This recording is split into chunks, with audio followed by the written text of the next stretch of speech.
옆에 계신 분한테 감사합니다. 네, 옆 사람하고 인사하시라는 거죠. 감사합니다. 네, 사랑합니다. 옆 사람한테 인사하세요. 사랑합니다. 네, 옆 사람한테 또 인사하시기 바랍니다. 미안합니다. 네, 한 번 더 인사하겠습니다. 옆 사람을 바라보면서 소중하십니다. 네, 저희 교회에서는 그렇게 매주마다 인사를 합니다. 이 인사법을 감사 미소를 쏘세요라고 그렇게 정해서 인사를 하죠. 감사합니다. 그리고 사랑합니다. 제가 옆자리에 앉아서 미안합니다. 그리고 당신은 너무나도 소중합니다. 사실 저희가 인사할 때에 그렇게 인사를 해요. 감사합니다. 이 감사 미소. 그래서 저희 교회는 사람들이 이런 인사를 아주 굉장히 즐겨하고 그러면서 이 마음 속에서 우러나오도록 그렇게 애를 많이 씁니다. 감사 미소. 여러분 옆 사람한테 우리 감사 미소로 다시 한번 인사 한번 할까요? 감사합니다. 예, 사랑합니다. 예, 미안합니다. 예, 당신은 소중합니다. 제가 잠시 기도하겠습니다. 참 좋으신 하나님 은혜를 감사합니다. 오늘 귀한 날에 하나님께서 우리 모두에게 귀한 날을 허락해 주시고 주의 말씀을 사모할 수 있는 좋은 기회와 또 장소와 말씀의 시간 주신 것 참 감사합니다. 특별히 호남교회에 하나님께서 복을 더하시고 수많은 사람들이 이곳을 지나갈 때에 이 교회를 통하여 예수님을 만나는 역사가 일어나게 하시며 특별히 오늘 이렇게 이 여전도에 헌신 예배를 드리게 됩니다. 하나님여 헌신하려고 하는 마음 주께서 귀하게 보시고 주님과 더불어 살아가는 복된 기간 되게 하시며 우리에게 아름다운 찬양을 함께 불러주었던 우리 귀한 특송자들 주께서 기억해 주셔서 영육의 강건함으로 저들을 붙잡아 주시고 매 순간마다 주님의 영광 드러낼 수 있는 우리 모두가 되게 하여 주옵소서. 이 시간도 함께 하기를 소망하며 예수님의 이름으로 간절히 기도합니다. 아멘. 저희에게는 자녀가 몇 명 있습니다. 근데 그 자녀들과 매 순간마다 생활할 때에 꼭 부딪히는 문제가 종종 나타납니다. 그것은 우리 자녀들이 아빠 나 좀 이 핸드폰 시간을 오래 하면 안 돼 라고 하는 것이 저희 자녀들이 저에게 요구하는 내용들입니다. 저희 집에는 이 핸드폰을 사용할 수 있는 시간을 좀 정해놓고 그렇게 핸드폰을 사용합니다. 새벽에 6시 반부터 학교 갈 때까지 마음껏 핸드폰을 사용하라고 그렇게 아이들에게 전했더니만 일찍 일어나는 것이 힘들다고 그 시간엔 사용하지 못하고 저녁에 저희가 9시까지는 7시부터 9시까지는 핸드폰을 사용하도록 그렇게 아이들에게 조치를 취하고 핸드폰을 사용합니다. 근데 아이들이 어느 날 저에게 묻습니다. 아빠 이 핸드폰을 좀 더 사용하면 안 되냐라고 하는 질문을 던졌습니다. 그래서 안 된다라고 했죠. 왜냐하면 9시 이후에는 네가 내일을 위해서 준비하고 잘 준비를 하고 자야 된다라고 하면서 이 아이들에게 핸드폰을 맡겨놓으면 아이들이 계속해서 끊임없이 핸드폰을 밤새 하니까 그래서 핸드폰을 안방에다가 다 갖다 놓도록 그렇게 조치를 취합니다. 그런데 놀랍게도 저희가 잠자는 사이 아이들이 살금살금 와서 이 방문을 열고 핸드폰을 가져가는 경우가 종종 있었습니다. 한편으로는 귀엽기도 하고 한편으로는 아이들이 핸드폰을 굉장히 좋아하는구나 라고 하는 생각들을 많이 갖고 있었죠. 그래서 핸드폰을 가지고 항상 저희가 잠잘 때마다 그 핸드폰을 가져갈 수 있으니까 이 문을 꼭 잠그기도 하고 그 다음에 어떨 때는 그렇게 이제 조치를 취합니다. 근데 문제는 핸드폰을 다 방에다 갖다 놓은 것 같은데 아침에 아이들의 상태를 보면 피곤해하고 힘들어합니다. 알고 봤더니 핸드폰을 한 대 더 갖고 있는 거예요. 그러니까 이 공기계를 갖고 그 공기계를 가지고 밤새 시간이 될 때까지 자기에게 피곤해 올 때까지 끊임없이 핸드폰을 갖고 노는 것입니다. 근데 그것도 걸렸어요. 그래서 제가 그 한 대를 또 뺏어서 이거 하지 마라.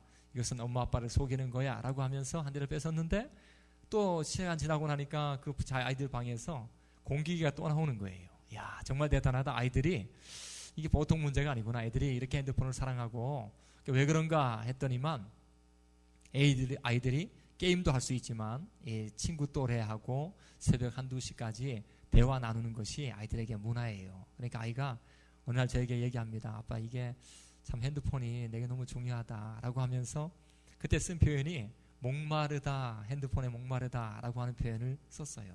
저희가 아주 이 마지막 방법으로 집에서 와이파이를 꺼놓습니다. 그러니까 공기계를 갖고 있어도 핸드폰이 되지 못하도록 그렇게 이제 마지막 조치까지 하는데 계속 그렇게 하지는 않지만 아이들이 자기 속에 이 핸드폰이 목마르다라고 할 정도로 우리 아이들은 이 핸드폰을 굉장히 사랑하고 또 이 핸드폰을 존중하고 핸드폰이 자기에게 없으면 미칠 것 같은 그런 마음의 상태다라고 하는 말을 제가 듣고 우리 안에 무엇이 있느냐. 여러분, 아이들에게는 핸드폰이 없으면 사실 대화의 상대도 잊어버리고 그리고 게임도 잊어버리고 그리고 좋은 친구들과의 관계도 멀어질 수 있기 때문에 우리 아이들을 자세히 보면 우리 아이들 속에는 핸드폰이 굉장히 크게 이 마음속에 자리 잡고 있다는 것이죠. 오늘 이 본문의 말씀을 우리가 읽었는데 이 본문의 말씀을 배경을 보면 이 본문 속에는 초막절이라고 하는 절기가 나타나고 있습니다. 이 초막절 행사는 아주 귀한 행사인데 그 행사를 하면서 아주 특별한 행사를 하나 합니다. 그것은 이 성전에서 실로암까지 물이 흘러가고 있는 그런 의식을 그들이 행합니다. 그래서 위에서부터 물이 계속해서 흘러가도록 그렇게 만드는 예식을 보여주는데 그 예식을 보여주는 이유는 그들이 목마름에 대한 것을 표현하기 위한 것이죠. 특별히 구약 속에서 하나님께서 이스라엘 백성과 함께 하실 때에 그들이 광야 생활 중에 목이 굉장히 많이 말랐습니다. 근데 모세를 통해서 반석에서 물이 쏟아져 내리는 사건이 있었어요. 하나님께서 반석을 통해서 그들에게 물을 주셨다라고 하는 것을 초막절 행사 가운데에서 물을 계속해서 흘려보냄으로 말미암아 우리에게 목을 축여주셨던 하나님, 우리에게 물을 주셨던 하나님, 하나님 앞에 나오면 우리에게 이 목마름을 해결해 준다라고 하는 그 의식의 행사를 이스라엘 백성들이 끊임없이 하고 있었습니다. 그때 예수님께서 오늘 본문에서 뭐라고 말씀하셨느냐 이렇게 말씀하시죠. 누구든지 목마르거든 내게로 와서 마시라 이렇게 말씀하셨어요. 이스라엘 백성들에게 아주 아름다운 행사가 초막절에 물 붓는 행사가 있었는데 그 행사를 하는 이유는 목마름 때문입니다. 그들이 이 영적으로 육적으로 목마름을 해결할 수 있는 분은 하나님이다라고 하는 사실을 그들이 알고 있었고 그 행사를 통해서 사람들에게 또 하나님께 우리의 목마름이 이렇게 해결돼야만 한다라고 하는 것을 하셨는데 그렇게 생각을 했는데 예수님께서 말씀하신 것이 무엇이냐면 누구든지 목마르거든 내게로 와서 마시라라고 그렇게 말씀하셨어요. 예수님께서 이 말씀을 하실 때에 이스라엘 백성들이 그 말을 듣고 과연 어떻게 반응을 했을까요? 왜 예수님께서는 그 말씀을 하셨을까요? 내게로 와서 마셔라. 누구든지 목마르거든 내게로 와서 마시라 라고 하실 때 예수님께서 웃으면서 하셨을까요? 아니면은 안타까운 마음으로 그 말씀을 하셨을까요? 성경을 자세히 보면 이 12절의 말씀을 보게 되면 예수님을 어떻게 그들이 표현하고 있냐면 예수님을 약간 속이는 사람으로 사기꾼과도 같은 그런 사람으로 소개를 하고 있습니다. 그리고 좋은 사람 정도로 12절에서 얘기하고 있고 20절에 가니까 예수님을 바라볼 때에 이스라엘 백성들이 어떻게 보았느냐 미친 사람으로 보았어요. 미친 사람. 그리고 좀 더 나아갔을 때에 40절에 가보면은 선지자 중에 한 사람으로 보았던 것이죠. 이게 지금 이 행사를 하고 있는 사람들의 생각이었습니다. 예수님께서 누구든지 목마르거든 내게로 와서 마시라고 말씀하실 때에 예수님의 마음은 어땠냐? 예수님의 마음은 안타까웠어요. 왜냐하면 절기는 있었고 행사는 있었고 종교적인 의식은 있었는데 사실 그 속에 핵심이 빠졌다는 거죠. 그 속에 핵심이 없어요. 그런데도 불구하고 그들은 물 의식만을 행하면서 목마름은 해결될 수 있다라고 하는 생각들을 가지고 있었는데 사실은 그들 속에 들어가 있는 것은 다른 거였어요. 그들 속에서 지배했던 것은 예수님이 아니었어요. 예수님을 바라보는 시각 자체가 달랐죠. 예수님은 좋은 사람 정도만 생각했어요.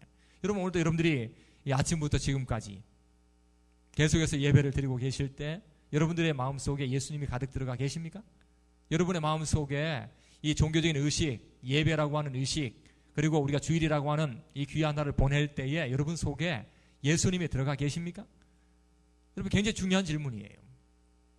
예배를 끊임없이 드리고 새벽부터 나와서 드리는데 매 순간마다 우리는 혈기 부리고 짜증내고 속상해하고 싸우고 그리고 예수님 앞에 예배한다라고 하면서 목마름을 해결한다라고 하면서 실제로는 예수님 없이 의식만의 행사로 끝난다면 우리는 진정한 이 목마름을 해결할 수 없는 그런 존재로 살아가고 있다는 것.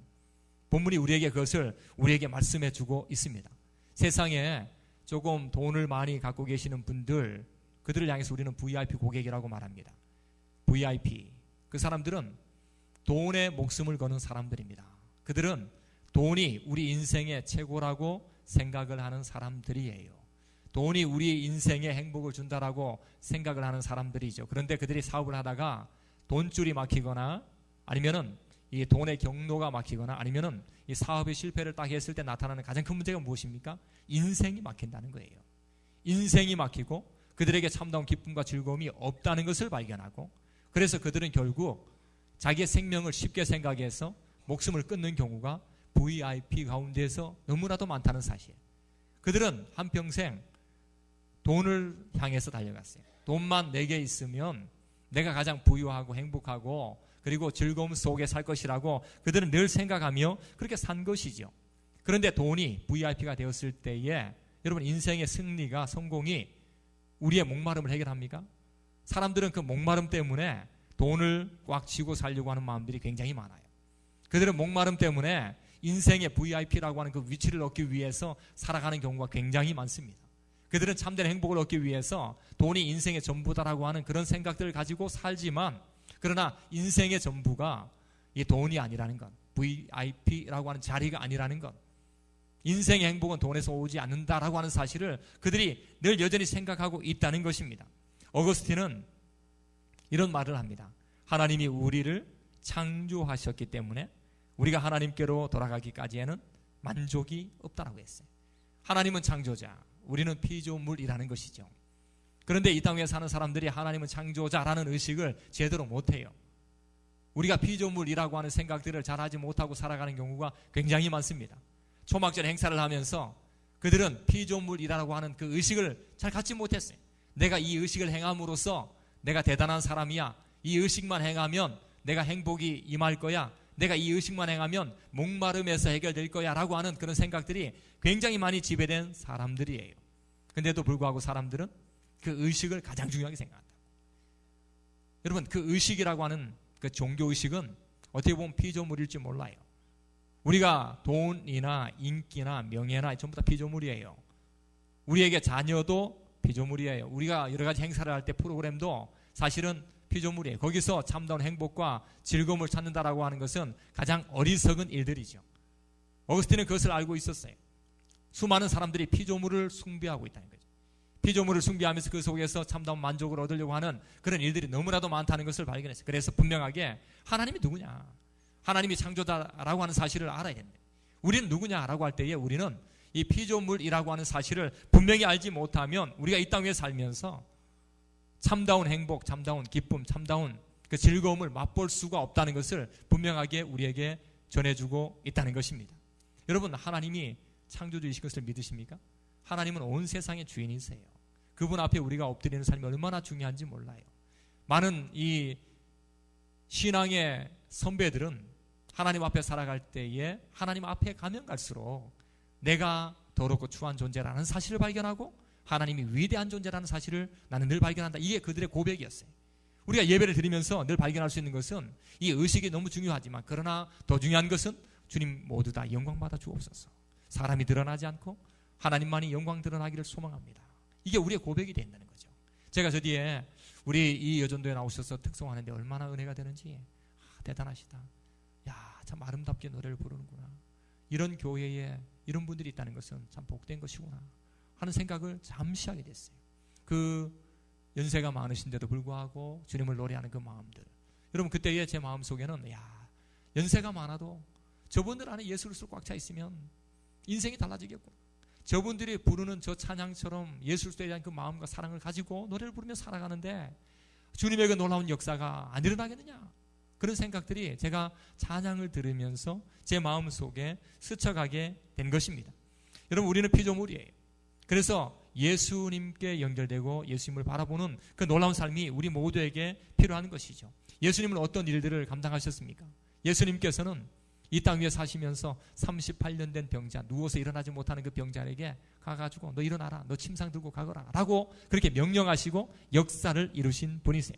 예수님께서는 이 무덤 속에 3일이나 지금 죽어있던 나사로를 향해서 불러내셨어요. 나사로야 나오너라 라고 그렇게 명령하실 때에 죽은 자가 나오는 그런 엄청난 역사의 주인공이 누구냐? 바로 예수님이에요. 예수님께서는 오병이어 떡 5개와 물고기 2마리를 가지고 5,000명의 사람들을 먹이는 데에 엄청난 역사를 이루신 주인공이세요. 왜냐하면 그분은 창조자시거든요. 우리가 이 땅에 살면서 피조물을 숭배하기 시작하면 거기에는 참된 기쁨, 참된 만족이 없어요.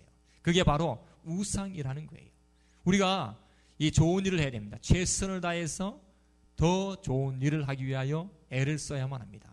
문제는 그 일들을 행할 때에 하나님을 제쳐두고 일을 하기 시작하면 우상이 되는 거죠. 여러분, 꼭 우리 예수 믿는 사람들은 이 성공, 승리의 위치에 올라가려고 애를 많이 써야만 합니다. 공부도 열심히 해야 되고 일도 열심히 해야 되고 직장 속에서 이 신앙생활도 열심히 하면서 그렇게 노력을 해야 되죠. 그런데 돈 벌기 위해서 주의를 빼먹는다라고 하는 것은 성공이라는 개념이 멀어져 가고 있는 거예요. 최선을 다하지만 하나님 앞에 나와 예배를 드리고, 최선을 다하지만 주님 앞에 나와서 기도하고, 최선을 다하면서 주님의 도우심을 구하는 그 삶, 이것이 너무나도 중요한 것이죠.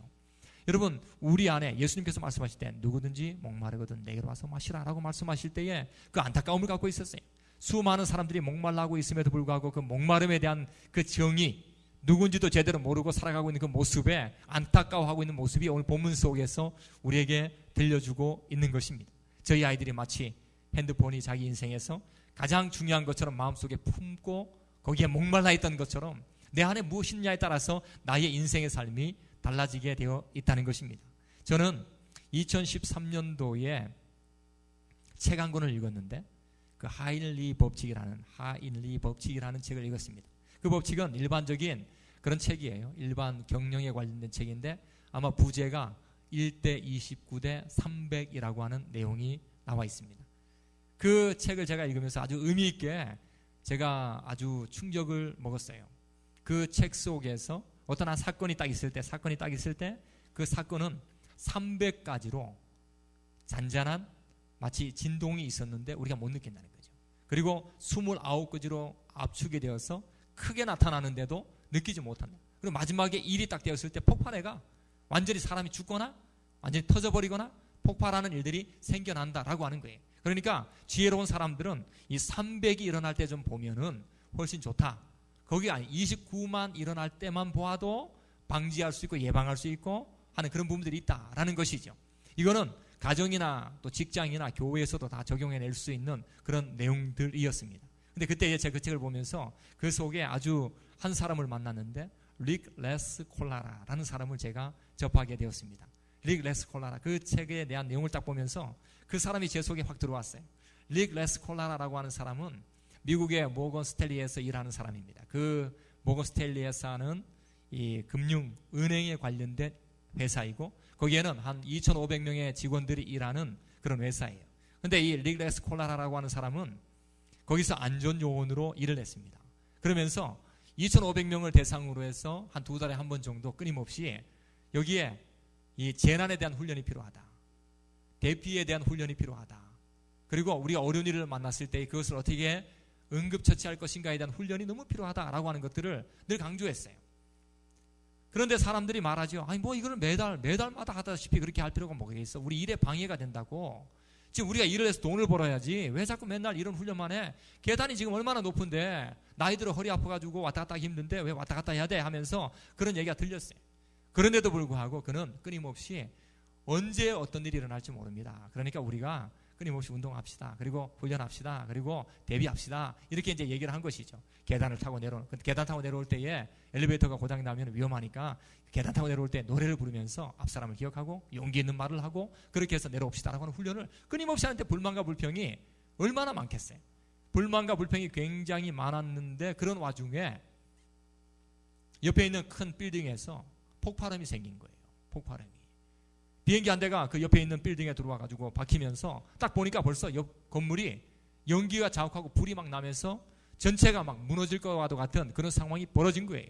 근데 이쪽에 있는 모건 스탠리가 있는 이 빌딩에 지금 2,500명의 사람들이 있는데 그때에 그걸 딱 봤던 릭 레스콜라라가 아주 위험하다. 여러분 위험에 염려하지 마세요. 지금부터 제가 지시하는 방송에 따라서 움직이십시오 라고 하면서 다 줄을 섰어. 다 계단 옆으로 다 나오십시오. 사람이 나은지 아닌지 확인하시라고. 그러고 나서 사람을 다 나오도록 만들어내는 거예요. 그리고 줄 서서 그들이 내려가게 되는 거죠. 내려갈 때 노래를 하십시다. 두려워하지 마십시오. 하는데 그때에 이 건물에 딱 17분이 지나고 난 다음에 중간으로 큰 어떤 물체가 들어와서 폭발음이 생겼어요. 정전이 나고 어둠이 깔렸는데 그때 다시 계속해서 방송했죠. 여러분 두려워하지 마십시오. 천천히 내려가십시다. 천천히 내려갑시다. 해가지고 그 안에 있던 2,500명, 정확하게는 2,687명의 사람들이 구조되었어요.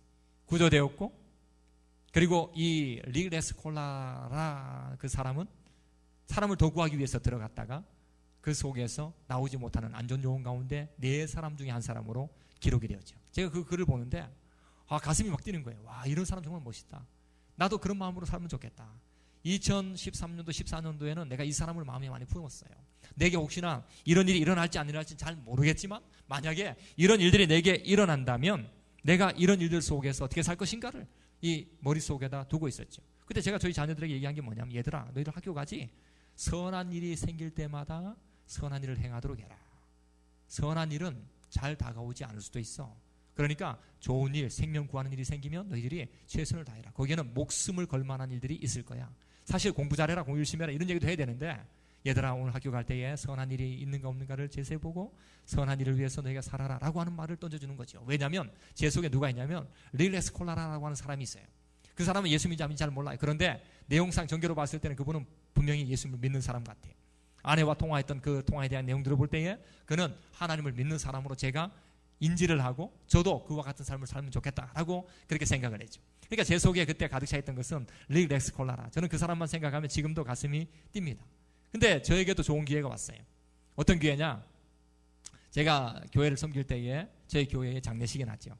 그 장례식에 갔다가 나오는데 경북대 근방에서 나오는데 그때에 2층 건물에 불이 났어요.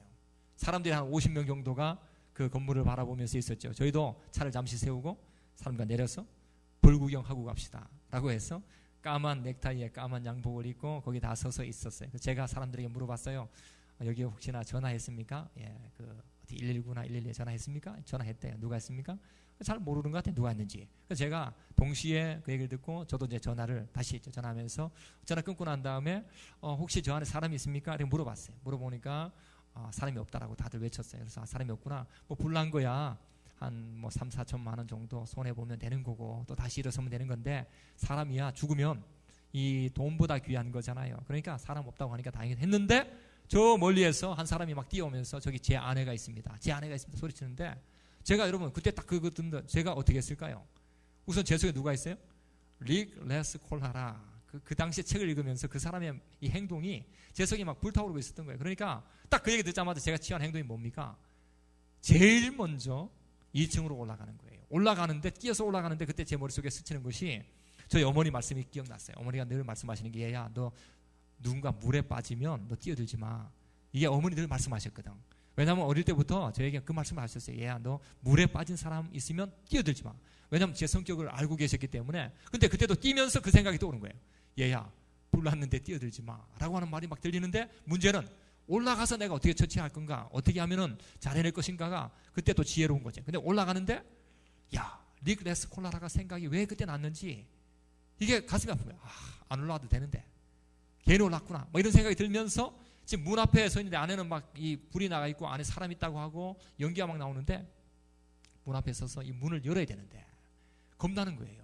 그런데 이 문을 어떻게 열까 하면서 문을 확 열었는데 연기가 쫙 나오고 조금 있다가 바로 딱 들어가는데 하나도 안 보이는 거예요. 안경에 까만 연기가 확 와서 안경이 까매져 버리고 절대 보이지 않았어요. 그래서 다시 나와서 안경을 다시 주머니에 넣고 숙여서 들어가니까 그 안에 한 여성분이 막 계셨는 거죠. 발에 피가 나고 불이 지금 막 번져가고 있고 근데 이 여성분은 불을 끄기 위해서 막 수돗물을 틀어가지고 그 막 물을 뿌리는 와중에 있었어요. 그 끄집어내는데 안 나오셨어요. 왜냐하면 불을 꺼야 되려고 하는 그 생각이 그 안에 많았기 때문에 안 나오셨어요. 그래서 저도 동일하게 막 불을 끄면서 있었는데 그때에 한 사람이 더 올라왔어요. 젊은 청년이 올라와서 수화기를 들고 왔는데 그때에 이 불이 막 꺼야 되는데 저에게 질문했던 것이 무엇이냐면 저기요 이 수화기 어떻게 사용해요? 이거 굉장히 개그 같은 이야기지만 그 아주 급한 상황에서 그런 일이 있었어요. 그때에 그것을 이렇게 처리하고 이렇게 해서 그 불을 막 진압을 하고 난 다음에 마무리를 그분에게 맡기고 이 아주머니를 거실로 2층 거실로 모셨어요. 아주머니 다리 보니까 다리 피가 나고 그리고 연기를 굉장히 많이 마셨기 때문에 저도 연기를 많이 마셨으니까 이 폐를 한번 나중에 보십시오 하면서 양복을 다 털어가지고 딱 어깨에 메고 딱 내려올 때에 누구를 만나느냐. 그때 안전요원들이 다 올라오는 거예요. 소방대원들이 탁탁탁 올라가서 좀 도와주십시오 하고 나서 돌아온 적이 있었죠. 여러분, 제 속에 무엇이 있다고요? 리글레스 콜라. 그 사람의 삶에 대한 모습이 제게 너무나도 좋았기 때문에 그 모습을 담았는 거예요. 담고 그 마음을 갖고 사는데, 누군가 저에게 그때 그 사건을 칭찬해 주신 분이 있어요. 어떻게 칭찬했느냐라고 할 때에, 그런 일을 평생에 몇 번 볼까 말까 한다는 거죠. 사람이 살면서 그런 일들을 평생에 몇 번 볼까 말까. 그런데 그 자리에 뛰어들 수 있는 사람 평생에 한 번도 오지 않을 확률 굉장히 많다. 그런데 임대균 목사님은 그때 뛰어들어가지고 그렇게 했다. 그때 제가 얘기했죠. 제 속에 그때 뭐가 있었느냐? 리글레스 콜라라.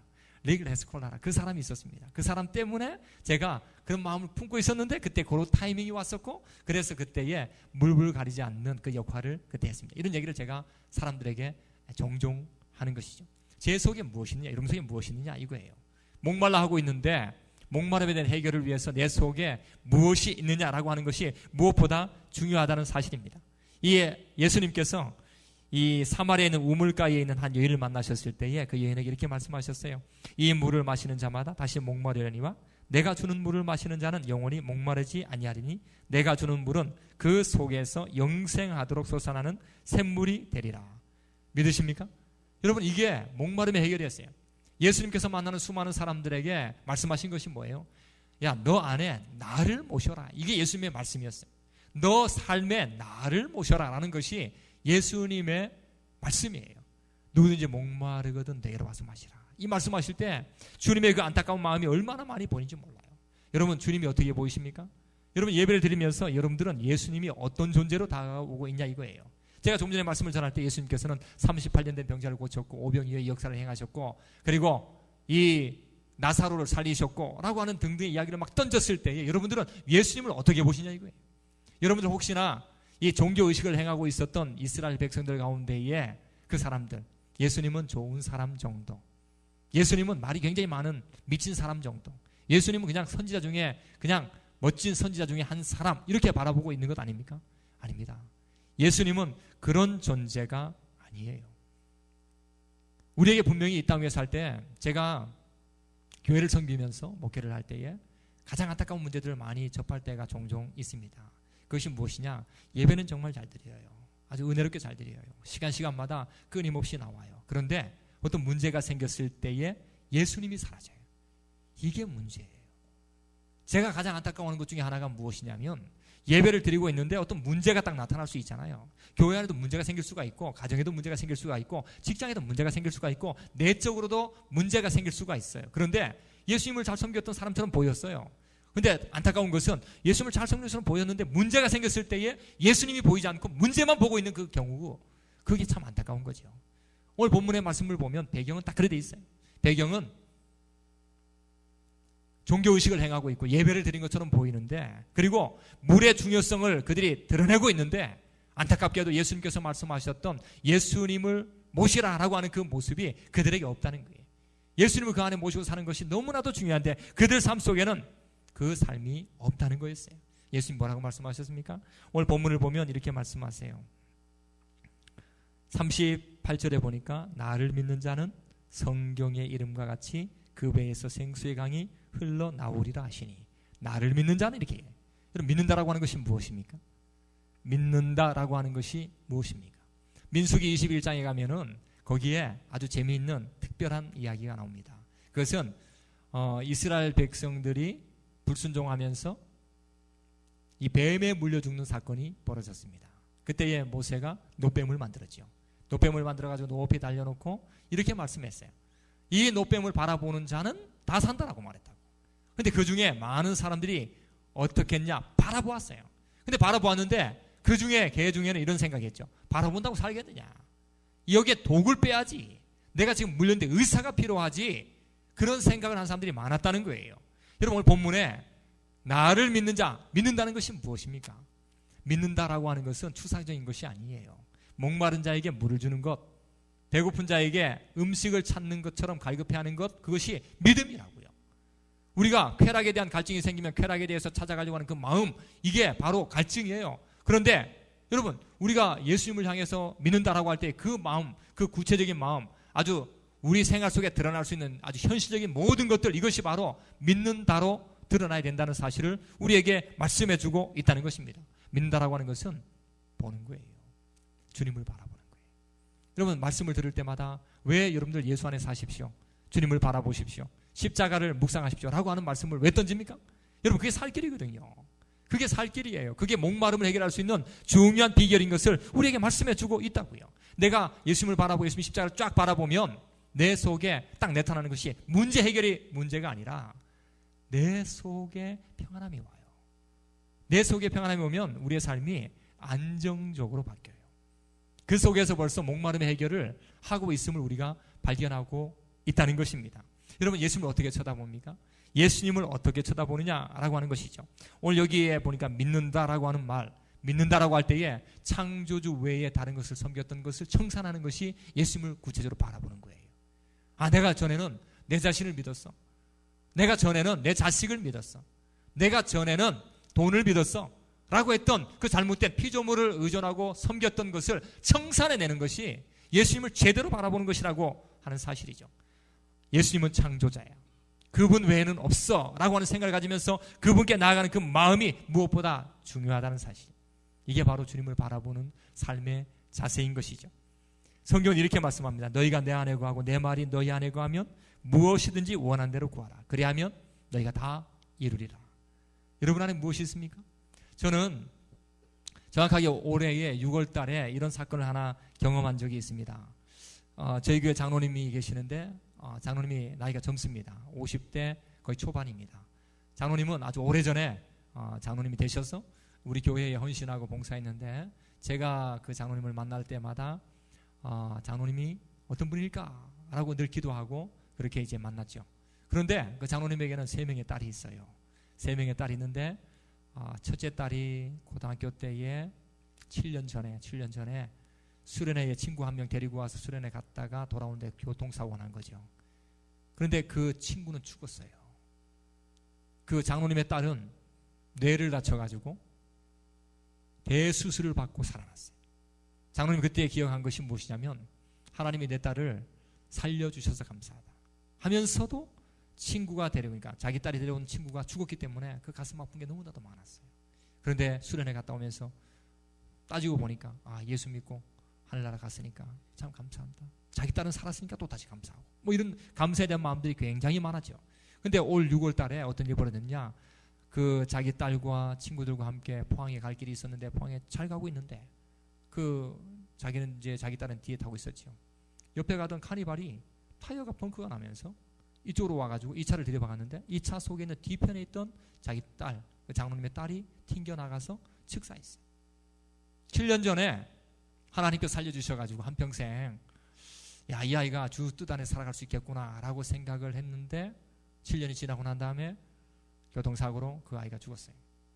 여러분, 그 장로님의 있는 교회의 목사로서 마음이 얼마나 아프겠어요. 가슴은 찢어져요. 그 문제가 보통 문제겠어요? 장로님의 딸이 교통사고로 돌아가셨어, 죽었어. 그러면 장로님의 마음은 얼마나 찢어지겠어요? 그 장로님 제가 끌어안고 같이 기도했어요. 장로님 힘을 내십시다. 하나님께서 역사하지 않겠어요? 이런 말을 해야 돼. 이런 말보다는 막 그냥 우는 거예요. 장로님 붙잡고 2시간 동안 울고, 장례가 끝나고 나서 또 같이 울고 그랬어요. 그런데 장로님이 울면서 대화를 하신 것 중에 아주 대단한 말을 하셨어요. 그 말이 무엇이냐? 목사님, 하나님의 주권을 믿습니다. 저는 이 말에 머리를 숙였어요. 죽고 사는 문제는 하나님께 달려있지 않습니까? 하나님께서 우리 딸 데려갔다라고 저는 그렇게 믿습니다. 그리고 우리가 해외로 유학도 보내는데 내 딸 천국 갔는데, 사실 제가 이 하나님의 주권에 대해서 감사하는 마음을 가지려고 했습니다. 저는 그 말에 이런 머리 많이 숙였어요. 저는 그분이 작은 거인이구나 하는 생각을 했어요. 어떻게 저런 말이 나올 수가 있을까? 근데 오늘 성경에 보니까 뭐라고 하느냐? 너희가 내 안에 고 내 말이 너희 안에 구하면 너희가 원하는 대로 무엇이든지 다 구하라. 그 다음에 이루리라. 이런 말씀하시죠. 누구든지 목마르거든 내게로 와서 마시라. 나를 믿는 자는 그 배에서 생수의 강이 흘러나리라고 그렇게 말씀하고 있어요.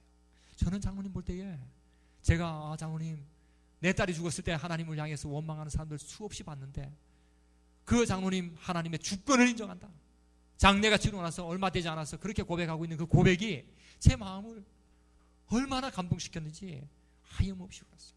두 번째 얘기한 게 뭐냐면, 목사님, 제가 교회 장로 아닙니까? 내가 이 직분 그냥 받았습니까? 이 직분을 주신 것은 나에게 그 사명 감당으로 주셨는데 내 딸이 죽었다고 사명 감당 안 할 수 있겠습니까? 이런 말이 나올 수 있겠어요? 이런 말 나올 수 있겠냐고요. 50대 초반이에요. 여러분, 나이가 많다고 신앙생활 잘하는 거 아니잖아요. 예수님을 제대로 믿는 것이 잘하는 거 아닙니까? 예수님을 제대로 바라보는 사람이 주님 앞에 바로 서 있는 사람인데, 그 장로님 대단하다. 와, 어떻게 그런 말을 할 수 있을까? 직분 때문에 내가 지금 울고만 있으면 안 된다. 직분 때문에 가정에 있는 다른 자녀들, 아내 다 내가 다독거려야 되는데 직분 주셨는데 이때를 위한 것 아니냐고. 저는 울면서 대단하다라고 하는 생각이 있어요. 저분이 정말 작은 거입니다. 세 번째 말한 것이 교육이에요. 교육. 목사님, 제가 깨달은 것이 있는데 언제 죽을지 모른다고. 내 자녀에게 예수 믿으라고, 제대로 믿으라고, 봉사하라고, 헌신하라고 그 얘기를 던져야 될 것을 내가 확신했습니다. 두 딸에게 그렇게 해요. 두 딸에게. 남아있는 두 딸에게, 얘들아 너희들 그렇게 살아라. 두 딸도 저에게 헌신 정말 많이 하거든요. 그전 헌신 많이 했어요. 그 아이들 새벽부터 나와가지고 교회를 위하여 애쓰는 그런 아이들이에요. 그런데 장로님의 그 마음, 그 말 한마디, 행동, 신앙, 여러분 대단하지 않습니까? 우리가 성경을 읽을 때에 똑같은 말씀 아니에요? 나의 계명을 지키는 자라야 나를 사랑하는 자니 나를 사랑하는 자는 내 아버지께 사랑을 받을 것이요 나도 그를 사랑하여 그에게 나를 나타내리라. 이 말씀을 읽을 때 누가 기억나요? 그런 역할을 감당했던 장로님의 모습이 드러날 수밖에 없다는 것입니다. 여러분, 그 안에 예수님이 있으니까요. 그 안에 예수님이 있으니까. 그 안에 예수님이 있으니까 예수님은 어떻게 사셨을까? 예수님 나에게 무엇을 주셨을까? 이런 고민하면서 말 한마디 행동 하나를 드러내고 있으니까 여러분, 그분을 통해서 생명이 흘러가지 않겠어요?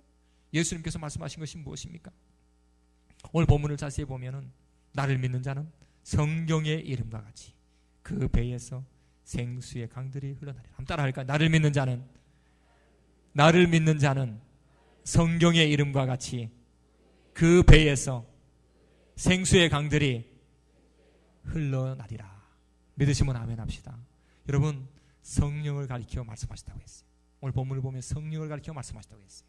성령님은 그때에 딱 정확하게 드러나지 않았다라고 얘기를 하죠.